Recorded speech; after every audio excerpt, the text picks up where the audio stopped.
人由于业力的牵引，不得不再古来到这世界上，内来一次就会造些业，漫漫的人生路上，总是有着诸多的不如意、抱怨、忧愁、烦恼、病痛等。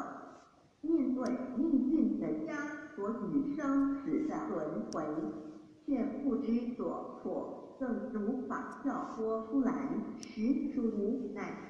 Because most people as destiny are led by their karma, they have to go through the cycle of life and death repeatedly without choice.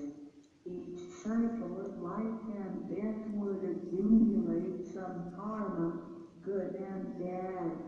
Therefore, their long journey of life would be filled with different kinds of complaints, worries, annoyances, sickness, and sufferings.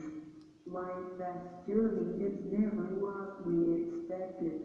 Most people are imprisoned by fate and trapped in the cycle of life and death. They feel helpless because they fail to find a way to become liberated. 我们人的身体是灵性暂时居住的房子，当生命旅程结束时，灵性会脱离身体，进入另外一个世界，而求道时得到的三宝就是回天的凭证。这也是人生中最重要的